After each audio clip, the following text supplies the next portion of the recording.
students, namaskar. Myself Mahavir Prasad. Welcome to all of you in my biology online class. Dear students, previous video में हमने light reaction के अंतर्गत प्रकाश जल का प्रकाशिक अपघटन, रेड ड्रॉप इमर्शन इफेक्ट इनके बारे में स्टडी की थी। आज की क्लास में हम स्टडी करेंगे प्रकाश फास्फोरिलीकरण के बारे में। प्रकाश फास्फोरिलीकरण, ठीक है। फोटोफॉस्फोराइलेशन, फोटोफॉस्फोराइलेशन के बारे में,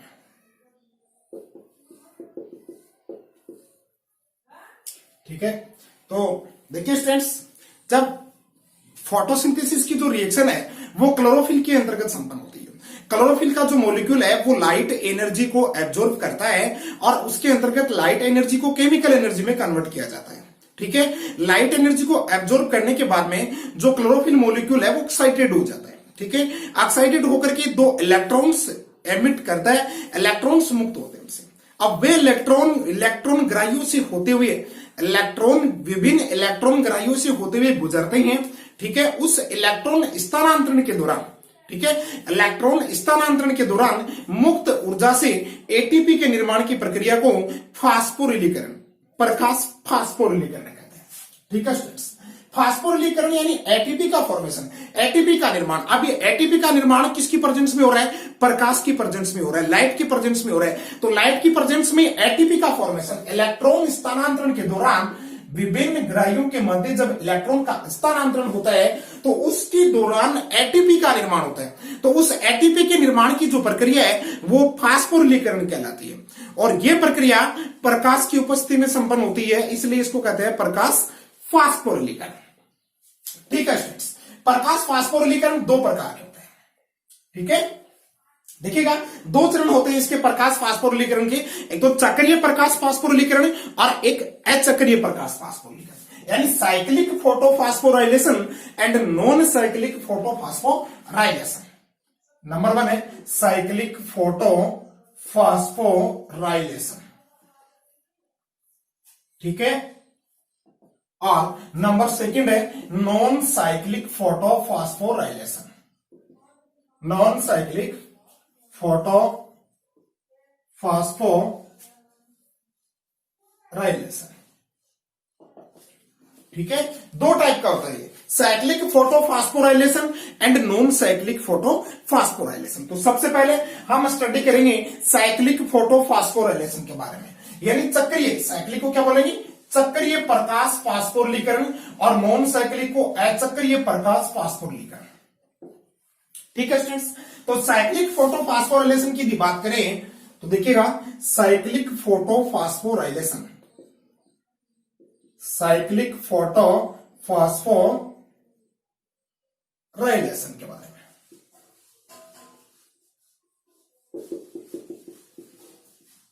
देखिए साइक्लिक फोटोफॉस्फोराइलेशन में क्या होता है कि साइक्लिक फोटोफॉस्फोराइलेशन में पीएस फर्स्ट भाग लेता है, प्रकाश वर्णक तंत्र फर्स्ट पार्टिसिपेट करता है, जिसका अभिक्रिया केंद्र होता है P700, क्लोरोफिल मॉलिक्यूल P700 यानी CHL700। ये इसका अभिक्रिया केंद्र होता है, रिएक्शन सेंटर होता है, ठीक है। जो सहायक वर्णक अणु होते हैं ना, वो फोटोन एनर्जी, सहायक वर्णक अणु फोटोन को एब्जॉर्ब करके और अभिक्रिया केंद्र को प्रदान करते हैं, ठीक है। अब पीएस फर्स्ट का अभिक्रिया केंद्र फोटोन एनर्जी ग्रहण करके एक्साइटेड हो जाता है और एक्साइटेड होने के बाद उसमें से दो इलेक्ट्रॉन का उत्सर्जन होता है। तो वो देखिए डायग्राम के द्वारा यदि अपन देखें तो देखिएगा P700 ये इसका अभिक्रिया केंद्र होता है, ठीक है। P700 पीएस फर्स्ट का रिएक्शन सेंटर क्या होता है? P700। इसमें पार्टिसिपेट कौन करता है? पीएस फर्स्ट, यानी ये अभिक्रिया केंद्र किसका है? पीएस फर्स्ट का, ठीक है। पीएस फर्स्ट इसमें पार्टिसिपेट करता है, ठीक है स्टूडेंट्स। अब फोटोन एनर्जी, अब इसकी जो सहायक अणु है ना, ठीक है, सहायक वर्णक अणु जो होते हैं, ठीक है, सहायक वर्णक अणु ये क्या करेंगे? फोटोन एनर्जी को एक्सेप्ट करेंगे और फोटोन एनर्जी को एक्सेप्ट करके अभिक्रिया केंद्र को प्रदान कर देंगे, ठीक है, फोटो एनर्जी लाइट है, ठीक है, फोटोन है। इनको ये सहायक जो वर्णकणु है ये एब्जॉर्ब करेंगे और एब्जॉर्ब करके P700 को प्रदान कर देंगे। अब P700 इस लाइट को एब्जॉर्ब करने के बाद इसमें से 2 इलेक्ट्रॉन एमिट होंगे, ठीक है, 2 इलेक्ट्रॉन एमिट होंगे। ये 2 इलेक्ट्रॉन जाएंगे आयरन सल्फर प्रोटीन में, ठीक है। इनको फर्स्ट मतलब P700 से जो इलेक्ट्रॉन मुक्त होते हैं उन इलेक्ट्रॉनों को सबसे पहले ग्रहण करने वाला जो इलेक्ट्रॉन ग्राही है वो आयरन सल्फर प्रोटीन होता है। आयरन सल्फर प्रोटीन ये 2 इलेक्ट्रॉन को एब्जॉर्ब कर लेगा, ठीक है, ये है आयरन सल्फर प्रोटीन। अब इस आयरन सल्फर प्रोटीन में से जो 2 इलेक्ट्रॉन है ये 2 इलेक्ट्रॉन पहुंचेंगे फेरिडॉक्सिन में। किसे पहुंचेंगे? फेरिडॉक्सिन में, ठीक है। अब फेरिडॉक्सिन से ये 2 इलेक्ट्रॉन, फेरिडॉक्सिन से ये 2 इलेक्ट्रॉन जो है साइटोक्रोम B6 में, इलेक्ट्रॉन ग्राही है ये सभी, क्या ये इलेक्ट्रॉन ग्राही है, ये साइटोक्रोम B6 में पहुंच जाएंगे, ठीक है। साइटोक्रोम B6 से ये 2 इलेक्ट्रॉन साइटोक्रोम F में पहुंचेंगे, साइटोक्रोम F के अंदर पहुंचेंगे,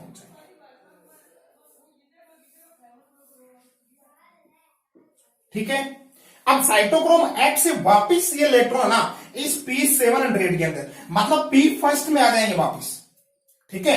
यानी P फर्स्ट के अंदर, P फर्स्ट से P फर्स्ट के अभिक्रिया के अंदर से निकले हुए 2 इलेक्ट्रॉन विभिन्न इलेक्ट्रॉन ग्राहियों से होते हुए, विभिन्न इलेक्ट्रॉन ग्राहियों से होते हुए पुनः PS फर्स्ट के अभिक्रिया के अंदर में पहुंचते हैं। इसलिए इस प्रकाश फास्फोरिलीकरण को चक्रीय प्रकाश फास्फोरिलीकरण कहते हैं। अब इसमें फास्फोराइलेशन क्या होता है? साइटोक्रोम B6 जो है ना यहां पे होता है फास्फोराइलेशन, ठीक है ना। यहाँ पे ADP adenosine diphosphate plus inorganic phosphate react होकर के फॉर्मेशन कर देंगे एटीपी का, ठीक है ना। एडिनोसिन ट्राइफॉस्फेट इज फॉर्म्ड, ठीक है, between cytochrome B6 and cytochrome F। Cytochrome B6 और साइटोक्रोम F के बीच में क्या बनती है? एटीपी बनती है। यहां पर एटीपी बनती है, फास्फोराइलेशन होता है, ठीक है। ये फास्फोराइलेशन इलेक्ट्रॉन के चक्रीय, इलेक्ट्रॉन के साइक्लिक, ठीक है, साइक्लिक जो चक्रण है, साइक्लिक जो स्थानांतरण है, ठीक है, साइक्लिक जो ट्रांसफॉर्म है उसके दौरान इस एटीपी का फॉर्मेशन हो रहा है, ठीक है, फास्फोराइलेशन हो रहा है, इसलिए इसको कहते हैं साइक्लिक फोटोफास्फोराइलेशन, ठीक है स्टूडेंट्स। साइक्लिक फोटोफास्फोराइलेशन यानी PS फर्स्ट से निकला हुआ इलेक्ट्रॉन, ठीक है, विभिन्न इलेक्ट्रॉन ग्राहियों से गुजर कर, विभिन्न इलेक्ट्रॉन ग्राहियों से होकर के पुनः PS फर्स्ट के अंदर पहुंच जाता है, इसलिए इसको कहते हैं साइक्लिक फोटोफास्फोराइलेशन, ठीक है, साइक्लिक फोटोफास्फोराइलेशन। अब इसके इलेक्ट्रॉन ग्राही कौन कौन से हैं वो जरा ध्यान रखिएगा। सर्वप्रथम जो इलेक्ट्रॉन ग्राही है कौन सा है? आयरन सल्फर प्रोटीन है, ठीक है, उसके बाद में फेरिडॉक्सिन है, ठीक है, उसके बाद में साइटोक्रोम B6 है, ठीक है, उसके बाद में साइटोक्रोम F, ठीक है students, you understand. ADP plus IP connect होकर के रिएक्ट होकर के फॉर्मेशन करते हैं किसका? एटीपी का फॉर्मेशन करते हैं, ठीक है। और ये बात हम पहले पढ़ चुके हैं कि लाइट रिएक्शन में क्या होता है? लाइट रिएक्शन में एटीपी का फॉर्मेशन होता है और NADPH2 का फॉर्मेशन होता है, ठीक है। एसिमिलेशन जो पावर है एटीपी और NADPH2 एसिमिलेशन पावर है, इसका फॉर्मेशन लाइट रिएक्शन में होता है और फिर इनका यूज डार्क रिएक्शन में कार्बोहाइड्रेट के फॉर्मेशन में किया जाता है, ठीक है स्टूडेंट्स। ये था साइक्लिक फोटोफास्फोराइलेशन। स्क्रीनशॉट लीजिए इसका ताकि समझने में, याद करने में आसानी रहे, ठीक है। ये फोटोफास्फोराइलेशन है साइक्लिक फॉर्म में, ठीक है। इसमें एक बात और ध्यान रखनी है कि एटीपी का फॉर्मेशन क्या होता है? साइटोक्रोम B6 और साइटोक्रोम F के बीच, साइटोक्रोम B6 और साइटोक्रोम F के बीच एटीपी का फॉर्मेशन होता है, ठीक है स्टूडेंट्स।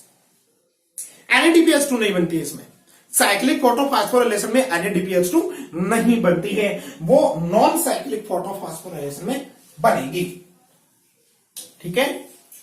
अब नेक्स्ट देखिए, नॉन साइक्लिक फोटोफॉस्फोराइलेशन नंबर 2 है, नॉन साइक्लिक फोटोफॉस्फोराइलेशन, फोटोफॉस्फोराइलेशन। तो नॉन साइक्लिक फोटोफॉस्फोराइलेशन की बात करेंगे।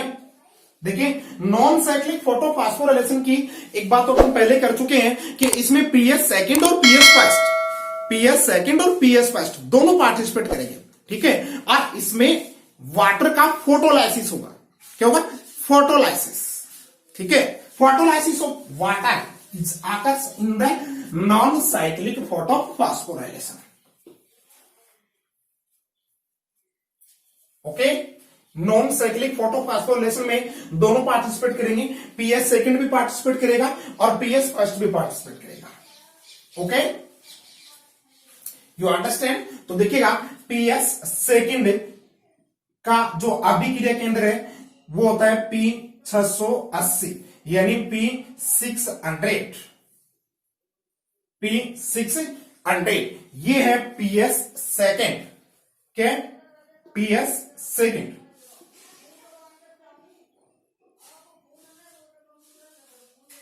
ठीक है। अब इसके पास में सहायक वर्णकणु है, ठीक है ना। वो सहायक वर्णकणु क्या करेंगे? फोटोन को एक्सेप्ट करेंगे, एब्जॉर्ब करेंगे और फोटोन को एब्जॉर्ब करके किसको देंगे? P680 को दे देंगे।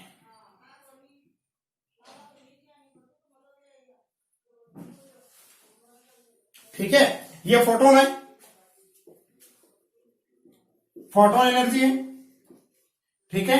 अब P680 जो है, इसमें ये जब फोटोन को एक्सेप्ट करेगा, फोटोन को एब्जॉर्ब करेगा, तो फोटोन को एब्जॉर्ब करने के बाद में ये भी एक्साइटेड होगा।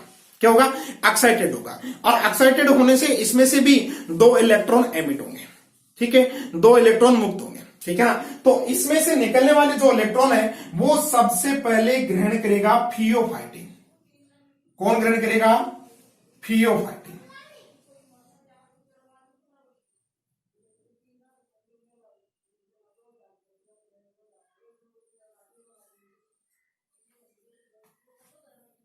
ठीक है,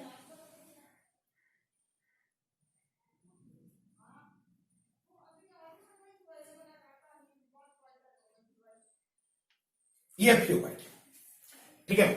अब इस फियोफाइटिन में से पियोफाइटिन 2 इलेक्ट्रॉन एब्जॉर्ब कर लेगा, ग्रहण कर लेगा, ठीक है। ये ग्रहण करने के बाद में 2 इलेक्ट्रॉन पहुंचेंगे प्लास्टोक्विनोन में, ठीक है। किसमें पहुंचेंगे? प्लास्टोक्विनोन में। प्लास्टोक्विनोन से ये 2 इलेक्ट्रॉन पहुंचेंगे साइटोक्रोम B6 में,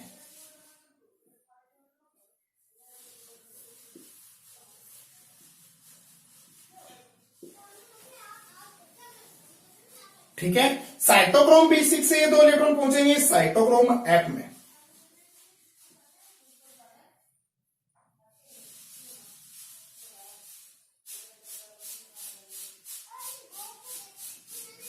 ठीक है।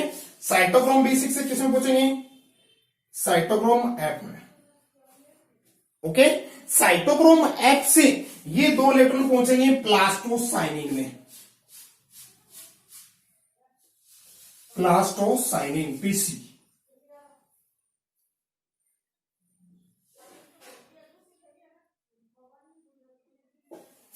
ठीक है। अब PC से ये 2 इलेक्ट्रॉन है ना, PC से ये 2 इलेक्ट्रॉन PS फर्स्ट में पहुंचेंगे। किसमें पहुंचेंगे? PS फर्स्ट में, यानी P700 में,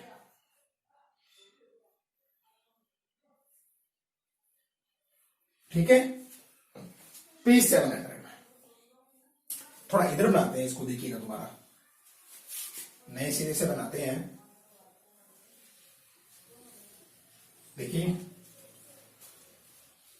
नॉन साइक्लिक फोटोफॉस्फोराइलेशन में सबसे पहले पार्टिसिपेट करेगा पीएस सेकंड।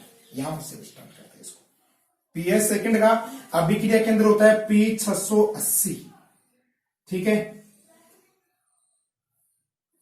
ये है पीएस सेकंड का अभिक्रिया केंद्र, ये फोटोन एनर्जी एब्जॉर्ब करेगा,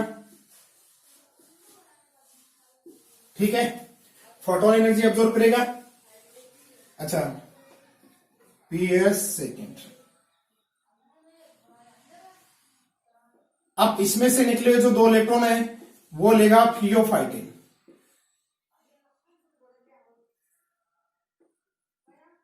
ठीक है। अब थियोफाइटिन से जो 2 इलेक्ट्रॉन निकलेंगे वो लेगा प्लास्टोक्विनोन, PQ, ठीक है। अब PQ से जो 2 इलेक्ट्रॉन निकलेंगे वो लेगा साइटोक्रोम B6, ठीक है। साइटोक्रोम B6 के बाद इलेक्ट्रॉन पहुंचेंगे साइटोक्रोम F में,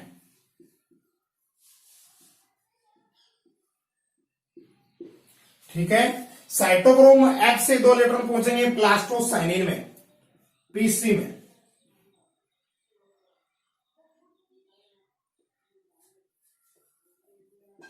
ठीक है। अब PC से 2 इलेक्ट्रॉन पहुंचेंगे PS फर्स्ट में,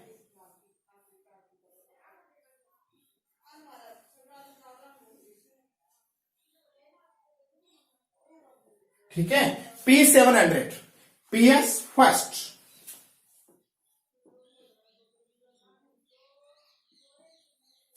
ओके। अब PS फर्स्ट से ये जो 2 इलेक्ट्रॉन है ये आयरन सल्फर प्रोटीन में, ठीक है। आयरन सल्फर प्रोटीन से ये फेरिडोक्सिन में, ठीक है। अब फेरिडोक्सिन से ये 2 इलेक्ट्रॉन है ना, ये लेगा NADP प्लस,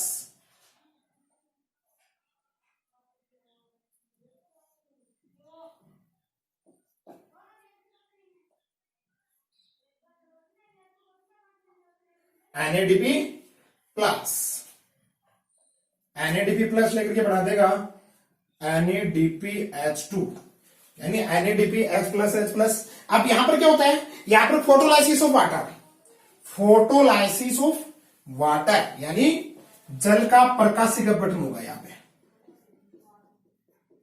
H2O, ठीक है। तो 2H plus 2 electron plus half O2, ठीक है। अब ये 2 इलेक्ट्रॉन है ना, ये तो मिल जाएंगे P सेकेंड को, ठीक है। ये 2 इलेक्ट्रॉन ये P सेकेंड लेकर के अपनी नॉर्मल स्टेज में आ जाएगा, ठीक है ना। अब साइक्लिक में तो नॉर्मल स्टेज में कब आ रहा था, जब उसके इलेक्ट्रॉन उससे निकले थे तो वो साइक्लिक फॉर्म में स्थानांतरित होकर के और वापिस PS फर्स्ट में पहुंच रहे थे, ठीक है, जिससे वो नॉर्मल स्टेज में आ रहा था। जबकि इसमें क्या है कि PS सेकंड से निकला हुआ जो 2 इलेक्ट्रॉन है तो फिर एक्साइटेड हो जाता है, ठीक है। अब इसे 2 इलेक्ट्रॉन निकल गए। अब सामान्य अवस्था में आने के लिए क्या करेगा ये कि ये जल के प्रकाशिक अपघटन से जो 2 इलेक्ट्रॉन मुक्त होते हैं ना, इन 2 इलेक्ट्रॉन को ये एब्जॉर्ब कर लेगा और एब्जॉर्ब करके ये अपनी सामान्य अवस्था में आ जाएगा। और ये जो 2 हाइड्रोजन आयंस है ना, ये लेगा NADP प्लस, ठीक है। ये NADP प्लस लेकर के क्या बना देगा, NADPH2 या NADPH प्लस प्लस H, ठीक है। और ये जो ऑक्सीजन है, ये जो ऑक्सीजन बनी है, ये ऑक्सीजन एनवायरमेंट में एमिट हो जाएगी, ठीक है। कुछ तो सब्सन में रेस्पिरेशन में काम ले लेंगे प्लांट्स, रेस्पिरेशन में काम में लेने के बाद शेष बची जो ऑक्सीजन है वो एनवायरमेंट में क्या हो जाएगी, एमिट हो जाएगी, ठीक है ना। ये नॉन साइक्लिक। अब इसको नॉन साइक्लिक नाम क्यों दिया गया है, क्योंकि PS सेकंड से निकला हुआ जो इलेक्ट्रॉन है, PS सेकंड से निकले हुए जो इलेक्ट्रॉन है वे वापिस PS सेकंड में नहीं पहुंचते हैं, ठीक है स्टूडेंट्स। वो विभिन्न इलेक्ट्रॉन ग्राहियों से होते हुए लास्ट में NADP प्लस को प्राप्त हो जाते हैं, ठीक है। NADP प्लस ये 2 इलेक्ट्रॉन लेकर के और जल के प्रकाशिक अपघटन से बने 2 हाइड्रोजन आयन, जल के प्रकाशिक अपघटन से बने 2 हाइड्रोजन आयन को लेकर के NADP प्लस रिड्यूस्ड हो जाता है NADPH2 में, ठीक है, यानी NADPH प्लस H प्लस में, ठीक है स्टूडेंट्स। NADPH2 ये assimilation power, it is assimilation power, इसका यूज होता है कार्बोहाइड्रेट के फॉर्मेशन में, ठीक है, डायरेक्ट रिएक्शन में, जो कि क्लोरोप्लास्ट के स्ट्रोमा वाले पार्ट्स में संपन्न होती है। ठीक है स्टूडेंट्स, तो इससे पीएस सेकंड से निकले हुए जो इलेक्ट्रॉन है वापिस इसमें नहीं पहुंचते हैं, इसलिए इसको नाम दिया गया नॉन साइक्लिक फोटोफॉस्फोराइलेशन। ठीक है, और फास्फोराइलेशन का होता है यहां पर एटीपी का फॉर्मेशन, प्लास्टोक्विनोन और साइटोक्रोम B6, प्लास्टोक्विनोन और साइटोक्रोम B6 के बीच में के मध्य जो है ADP plus IP inorganic phosphate, adenosine diphosphate plus inorganic phosphate मिलकर के बना देते हैं एटीपी, यानी एडिनोसिन ट्राइफॉस्फेट। ठीक है, एटीपी एडिनोसिन ट्राइफॉस्फेट का फॉर्मेशन का होता है पीक्यू और साइटोक्रोम B6 के बीच में। ठीक है, अब देखिए यहां पे फास्फोराइलेशन भी हो रहा है, एटीपी भी बन गई है, ठीक है, और NADPH2 भी बन गए, ठीक है ना, दोनों बन गए, दोनों एनर्जी की फॉर्म, ठीक है, बन गई है। अच्छा, सेकंड बात, इसके अंदर जल का प्रकाशीय अपवर्तन भी होता है, जबकि साइक्लिक में ये नहीं होता है। ठीक है ना, ठीक है, यू अंडरस्टैंड। तो एक बार दोबारा देखिएगा इसको कि P680 से 2 इलेक्ट्रॉन एमिट होकर के फियोफाइटिन में, फियोफाइटिन से प्लास्टोक्विनोन में, ठीक है, प्लास्टोक्विनोन से साइटोक्रोम B6 में, साइटोक्रोम B6 से 2 इलेक्ट्रॉन पहुंचते हैं साइटोक्रोम F में, साइटोक्रोम F से 2 इलेक्ट्रॉन पहुंचते हैं PC में। अब ये जो PC है प्लास्टोसाइनिन, पीसी को क्या बोलते हैं, प्लास्टोसाइनिन। ये प्लास्टोसाइनिन नॉन साइक्लिक फोटोफॉस्फोराइलेशन में पीएस सेकंड और पीएस फर्स्ट के बीच में योजक कड़ी का काम करती है।